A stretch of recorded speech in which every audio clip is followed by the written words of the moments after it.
Good day everyone. We will gonna tackle about the Philippine K-12 Social Studies curriculum and its context to learners with additional needs. So before we proceed to the main topic, let's first have introduction about K-12. So what is K-12 program? K-12 programs covers kindergarten and 12 years basic education, 6 years of primary education, and 4 years of junior high school, and 2 years of senior high school to provide sufficient time to mastery of concepts and skills develop lifelong learning. Prepare graduates for tertiary education with the life skill development, employment, and entrepreneurship. The K-12 curriculum is the best way to learn the basic education, and it is a standard globally. Because most of the countries are implementing this program, while Philippines is only one of the 3 countries that is not yet implementing this curriculum, including Angola and Djibouti. So what did the government do to fully implement this program? On July 2011, an act institutionalizing the kindergarten education into the basic education system and appropriating, therefore, or also known as RA number 10157. This actually applied to elementary school being the first stage of compulsory and mandatory formal education. Then, on July 2012, an act enhancing the Philippine basic education system by strengthening its curriculum and increasing the number of years for basic education. By strengthening its curriculum and increasing the number of years for basic education, approaching funds, therefore, and for other purposes are also known as RA number 10533. This act will establish, maintain, and support a complete, adequate, and integrated system of education relevant to the needs of the people, the country, and the society at large. Now, let's talk about the salient features of the K-12 curriculum. First is strengthening early childhood education through universal kindergarten. At 5 years old, children start schooling and are given the means to slowly adjust to formal education. In kindergarten, students learn alphabet, numbers, shape, and colors. Also, through games, songs, and dances in their mother tongue. Second is making the curriculum relevant to the learners through contextualization and enhancement. Activities, song, poems,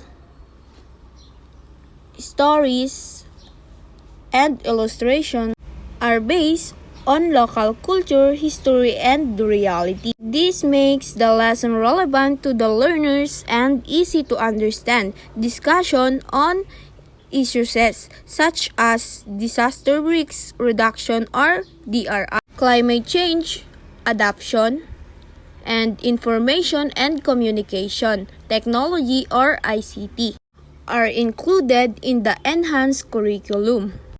Third is building proficiency through language mother tongue-based multilingual education. Students are able to learn best through their first language, their mother tongue. 12 mother tongue language have been introduced for school year 2012 and 2013.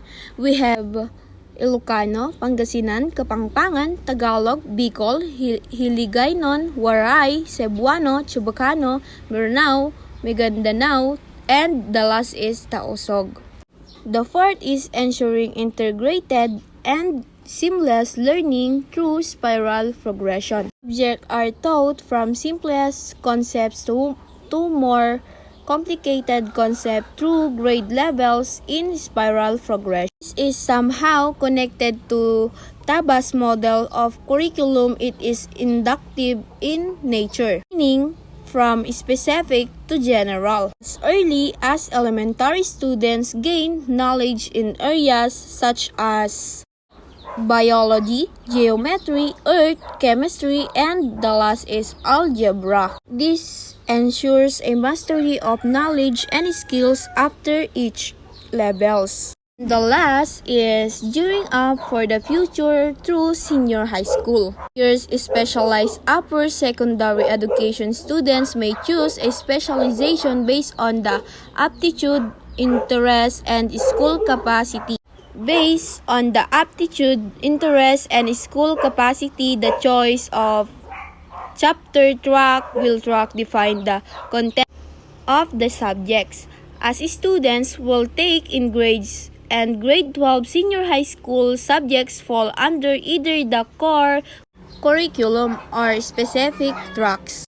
A student in senior high school can choose among 3 tracks: academic track, technical vocational livelihood or TBL, and sports and sciences. And also, ABM, humanities, education, social sciences are also known as art and science, technology, engineering, and mathematics, also known as STEM. Students undergo immersion, which may include earn while you learn opportunities to provide them relevant exposure. Actual experience in their closer track after finishing grade 10 is a student can obtain certificate of competency or the COC or national certificate level and C1 after finishing a technical vocational livelihood track in grade 12. A student may obtain national certificate level 2 or the NC2, provided he or she passes the competency-based assessment of the Technical Education and Skill Development Authority or the TESDA. NC1 and NC2 improves employability of graduates in fields like agriculture, electronics, and trade. So let's move on our main topic. Why is social studies is important? Skills like reading, writing, math, and science are useful stepping stones that help students make future and career decisions.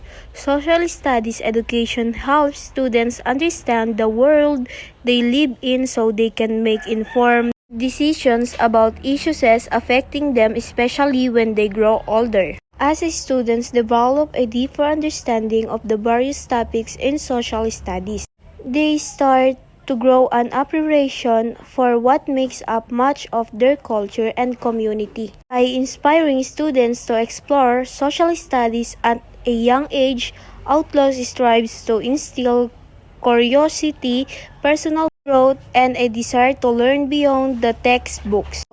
Connecting with parents, utilizing local resources, and community support is key. Studies standards depend on context, therefore standards can vary from state to state. Outlaws educators are provided more creative freedom than those in traditional public schools, and are encouraged to utilize their local connection and modify their lesson to fit their grade levels, circumstances, and context. By using local connection, Atlas teachers can weave a rich, dynamic portrait of a historical period for their students, said Nadia.